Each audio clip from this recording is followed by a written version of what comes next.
We're super excited to share about the new franchise from Torn Banner. We're going into the horror space. No More Room in Hell 2. Absolutely terrifying co-op game with 8 players about the zombie apocalypse. When I talked with the people here at Torn Banner, it felt like a natural kinship, coming from making a source mod that became a standalone game, much in the way that Chivalry did, and kind of going through this growing pangs in the process of finding your own way with your own idea and your own game. And it's a similarity, I think, between our shared heritage. Super fun for us to be taking on another franchise. I mean, with Chivalry, we were really kind of finding our way, figuring out what we're doing by making games. And with No More Room in Hell 2, it's so much like what we would have done if we went for it, because it's real life setting. It's a grounded world, and it's like what would actually happen if the zombie apocalypse happened today. The zombies poured through the walls, you just gotta grab what you have and find your way out of that problem.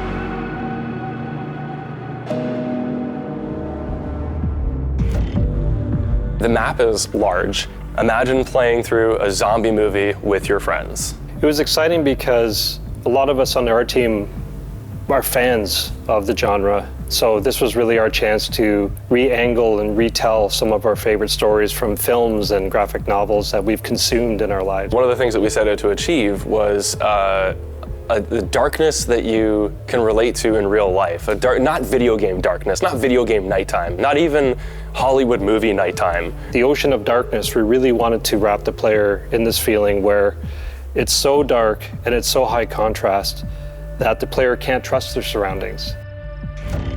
No More Room in Hell 2 is a permadeath horror co-op game. A game where you start in the dark. A game where it's all about finding loot, gearing up, and finding more players as you pursue your goal in the center of the map, complete your mission, and ultimately save humanity. You're starting in the dark, it already gives you that tension, where's the enemy, where are my allies?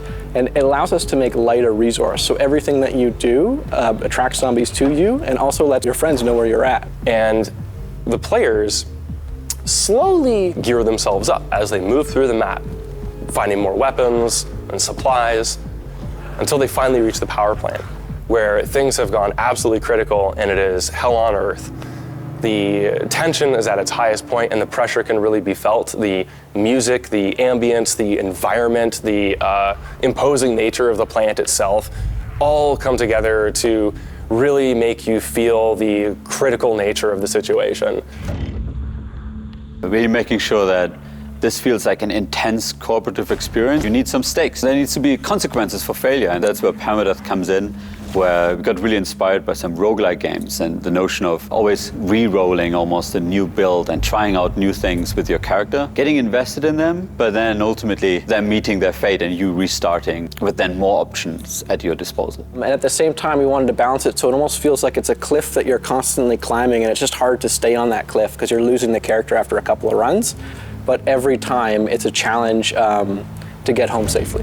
We wanted to capture that collaboration between players, making sure that it's really about you finding help to go through the mission and working together. There are some social dynamics at play where there's no hostility between players, but you might have your own agenda, you might want to complete your own goals. Will your group want to do? Maybe there are competing strategies. The consequences of your actions, like socially relevant actions, making sure that that has a big impact on the match. So you're, right in the middle of rural Pennsylvania. There's this power plant that, the infrastructure is failing, it's malfunctioning, it's causing this ripple effect amongst regions in the rest of the map. You have an area of the map where the power plant malfunction has caused a sluice gate to overflow, and that's kind of caused a flood in one area. You have another region of the map where the malfunction at the power plant has caused electrical infrastructure to burst and cause a wildfire that's taken out much of the forested area. All of the objectives are based on iconic movie horror scenes, so players spend about half their time in the early match running through the woods in the darkness just looking for any civilization, like rural gas stations or cemeteries around a church in the swamp, and you have to restore the infrastructure there. So that it's actually a really dramatic effect where the map starts in almost total darkness, and as players complete objectives, they turn those lights on, which signals to other players where they are, and that's how they group up together.